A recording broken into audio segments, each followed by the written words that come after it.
ያስወረዷቸውን 3 ቪዲዮዎች መልሼ ጭናቸዋለሁኝ። እነዛን ቪዲዮዎች ኮፕሊንክ ሼር አድርጉ በደንብ አንድ ሰው 20 ጊዜ ኮፕሊንክ ያድርግ።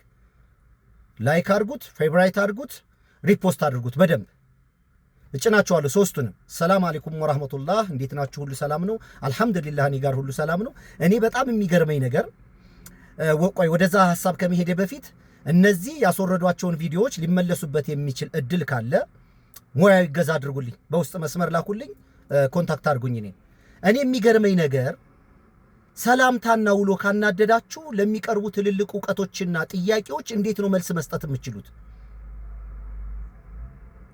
እንዴ ጥያቄ ሰው ሁሉ አዲሱ ትውልድ ጥያቄ ያለው ጥያቄ ይጠይቃል። ማንም ሰው ጥያቄ ለሚጠየቀው ጥያቄ ስድብ፣ ሪፖርት እያደረጉ ቪዲዮ ማስወረድ፣ ማስፈራራት ምናምን እኮ አይደለም፣ ሐሳብ እኮ አይደለም። ይሄ እኮ ለጥያቄ መልስ አይሆንም። ለተጠየቃችሁ ጥያቄ መልስ መመለስ አቅም ከሌላችሁ ወይ አርፋችሁ መቀመጥ ነው፣ ከማህበራዊ ሚዲያ መውጣት ነው። ግን እከሌ ጋር ዛሬ በሰላሙ እያለሁ ስጦታ ሰጥቶኛል የሚል ቪዲዮ ካበሳጫችሁ፣ አንድ ሰው እስልምናን ተቀበለ የሚባል ነገር ካናደዳችሁ፣ ወይ ያ ሰውዬ ሊመለስበት የሚችል ዕውቀት እኮ ነው ማቅረብ ያለባችሁ፣ ሐሳብ እኮ ነው ማቅረብ ያለባችሁ።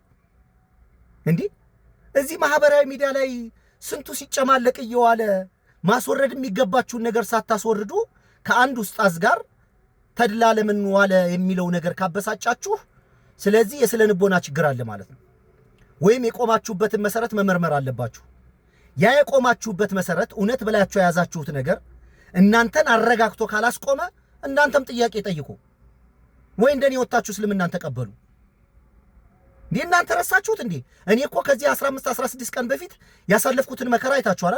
እንኳን በእናንተ ከእስልምና ልወጣ የነበረውን በራሳቸው እኮ በራሴ ሙስሊም ወንድሞችና እህቶች እኮ የነበረውን ጫናና ሁካታ ግርግር እኮ አይታችኋል። እንኳን በእናንተ ልወጣ በእነሱም አልወጣም። ጎሄድ እኮ ብለዋል። መንገዱን ጨርቅ ያርግልህ እኮ ብለውኛል። እስልምናን የተቀበልኩት በሰው አይደለም፣ በሰው ምክንያት አልተውም። አይደለም በእናንተ እዚህ ማህበራዊ ሚዲያ ላይ ባሉ ሙስሊሞች እንኳን እኔ እስልምናን ጥያቄ ውስጥ አላስገባውም፣ ላስገባም አልችልም። እንዴት ነው እኔን የረሳችሁኝ? እኮ በጣም የገረመኝ እንዴት ረሳችሁኝ? እኔን የምን አይነት አቋም ሰው እንደሆንኩ ታውቃላችሁ። የነበረኝን አመለካከትና ሐሳብ ስብዕናዬን ታውቃላችሁ። በእናንተ ግርግርና ጩኸት ብርግግ ምን ይመስላችኋል? አልቻሉም። እነሱ እንኳን እኔን ማስወጣት አልቻሉም፣ እንኳን እናንተ። ለምን? የተቀበልኩትን ያመንኩትን ያያዝኩትን ነገር አውቃለሁ። ያ ያያዝኩት ነገር ላይ ችግር ሳይ ነው እንጂ ጥያቄ የምጠይቀው እንደኔ የያዙ ሰዎች ግርግር በፈጠሩ መንገድ እኔ እንዴት ነው እስልምናን ጥያቄ ውስጥ ማስገባው? እንዴ አሁንም የፈለጋችሁትን ማበር ትችላላችሁ። እንዴት ረሳችሁኝ? ተድላ እኮ ነኝ፣ ተድላ እኮ ነኝ።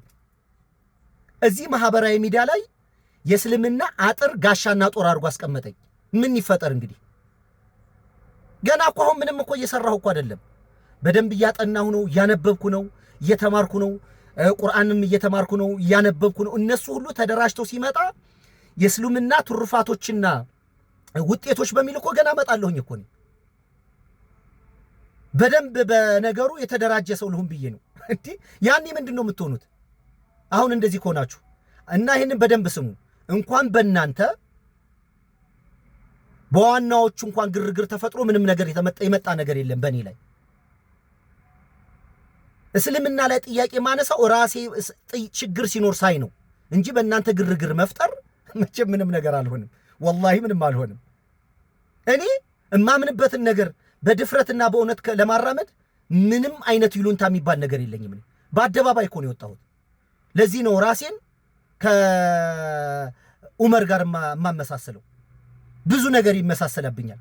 የሐቅነቴ፣ ፍርሃት አልበኝነቴ፣ ለማምነው ነገር ራሴን በመስጠቴ ብዙ የሚያመሳሰለኝ ነገር አለ። ዴዋን እኮ ነው እኔ ሰለምኩ ቀን አደባባይ የወጣሁት። ለምንድን ነው የምፈራው? አመንኩ እኮ እስልምናን ተቀበልኩ። እስልምናን ከተቀበልኩ በኋላ ምን ብዬ ነው በእስልምና ማፍረው? ስለዚህ አሁንም አልፈልግም ካልኩ ማንንም ያስገድደኝ የለም። እኔ በይፋ የምወጣው ራሴ። ማንንም አስገድዶኝ አይደለም የሰለምኩት። ማንንም አስገድዶ ሊያስቆየኝ አይችልም። በእናንተም ተንኮልና ሴራ ደግሞ ልወጣ አልችልም። እስልምናና እኔ ማች አድርገናል፣ እንደዚህ ላንለያይ ማለት ነው። ደግሞ እኔ በለጠ ባወኩ፣ ባጠናሁ፣ በተማርኩ ከሰዎች ጋር ጥያቄ መልስ ምናምን ባደረኩ ቁጥር የበለጠ ሞር እንደው ነገሩን እየወደድኩት ጥልቅ ነው፣ ባህር ነው ብራዘር። በቃ ለሰማይም ለምድርም የሚሆን ሃይማኖት ነው እስልምና። አሰላሙ አለይኩም ወራህመቱላህ ወበረካቱ። መልካም ቀን ዋሉ ዛሬ እና ቪዲዮዎቹ ይጫናሉ መልሰው። እነዛን ቪዲዮ ኮፕ ሊንክ ሼር ማድረግ አለብን። ሰላም